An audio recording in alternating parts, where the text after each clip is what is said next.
Алпысты алқымдаған Оңғарбайдың жалғыз ұлы үйленіп қуанышында шек жоқ. Енді бой жетіп отырған қызын құтты жеріне қондырса, көңілін бір демдейді. Байдың ақыл ойына Құдай пайым парасатын тең қылған, бір ауылдың берекесін келтіріп отырған Оңғарбай бала күнінде қой бағып жүріп Қызырғали саламды кездестірген дейді. Содан басына бақ қонып, малынан береке дарыпты деген аңыз ел ішінде бұрыннан жүр.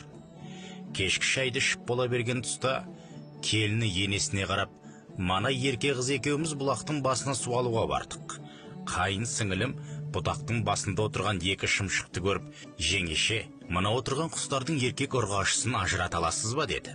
Қайдан ажыратайын мен деп ауыз жиғанымша болмады, анау сыртқы жүнін қампайтып жайбарақат отырғаны еркегі, қасында тынымсыз шықылықтап жанында жабысып отырғаны ұрғашысы. Жаман ерді жақсы әйел адам қылады жеңеше-ау деп ерке қыз есті әңгіме айтты маған дейді жас келін. Бай келіннің мына сөзінен кейін біраз ойға шомады. Кейін қызын сынамақ болып сүт кенжесін шақыртады. Айналайын қызым, қайтқан адамды жерлеуге, бой жеткен қызды ұзатуға асық деген ата бабамыз. Батамды беріп Дәулетбайдың баласы жаман қараға сені ұзатам дейді. Жаман қара аты затына сай момын ынжық жігіт. Қыздың әкесінің мыңғырған қойын бағады. Үстіне бүтін киім кимеген, топқа түсіп елге тұшымды әңгіме айтпаған жігіт. Әйтеуір әке-шешесіне қарап отыр демесең, ауыз толтырып айтар ерлігі жоқ. Әкесінің бар ойы жаман ерді жақсы әйел адам қылады деген қызын аузынан шыққан сөз үшін сынау еді. Ақылды қыз оны бірден сезеді. Әке, ләббай дейді. Айтқаныңа көнем, бірақ 3 шартым бар. Соны орындасаң, жаман қараға ұзатуыңа қарсы емеспін. Ол қандай шарт дейді әкесі? Мал мен дүние бер деп міндет қылмайым әке сізге. Ептеп адам бай болмас, маңдайға Құдай бермесе. Алла маңдайыма бермесе, сіздің бергеніңіз не болады маған?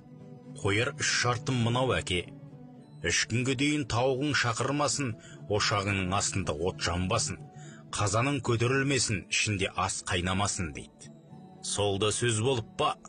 Шартыңмен толық қосылам қызым деді. Бойжеткен қызын әлгі жаман жігітке ұзатады. Көп дүниесі жоқ жас келіншек бір өгізге үйін артып, бір жаман өгізін жетектеп, ата-енесін арбаға отырғызып, екі қырасып барып бұлақтың басына үйлерін тігеді. Қой сойып, қазан көтеріп, ошақтың астына от салады. Ал Құдай қосқан қосағым, сіздің жұмысыңыз 3 күнге дейін ошақтың астынан от үзбейсіз, самаурынды суалтпайсыз. Ал мен болсам, бір қазанға ет асып, бір қазанға бауырсақ пісірем. Қадірлі ата-енем, сіздер келген қонақтарды жақсылап күтіп алып, төрге шығарыңыздар деп, үйдің ішіндегі дастарханын жайнатып қояды. Қырдың басында жатқан Қызырғали салам қасындағы бақпен берекеге қарап айтыпты дейді. Мынау Оңғарбайдың ауылына не болған? 3 күннен бері тауықтары шақырмайды, ошақтарының астарында от жағылмайды, қазандары қайнамайды. 3 күннен бері анау қырдың астындағы жалғыз үйдің ошағынан жалындап от үзілмейді. Буы бұрқырап қазаннан ас кетпейді ғой. Бұлар кімдер екен? Барып көріп келейінші деп алдымен Қызыр кетеді. Келмеген соң не болды екен деп артынан бақ кетеді. Бұлар кешікті ғой деп соңынан береке кетеді. Барса Қызыр мен бақ үйдің төрінде отыр. Берекенің есікті аттап кірген сол еді, жаман қараның табалдырғынан мыңғырған мал шығады. Жас келіншек жұбайымен ата-енесіне қарап, мен қонақтарды жақсылап күте берейін. Сіздер мына мыңғырған малға ен салып үлгеріңіздер. Ені бар малдың бәрі Құдай бұйыртса бізге бұйырады дейді. Малға ен салу сол байдың қызынан қалған үрдіс екен. Ен салу еншілеген өз малым деген белгі болыпты. Оңғарбай ақылды қызының кім бай болғысы келмейді, Құдайы қаламайды. Кім би болғысы келмейді, халқы қаламайды. Кім батыр болғысы келмейді, жүрегі дауаламайды деген сөздерінен тәнті болып, ел ішінде жиі қайталап жүреді екен.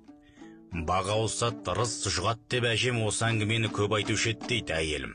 Ұлы қазақ халқы әрбір әпсінадан ғибрат алған емес пе?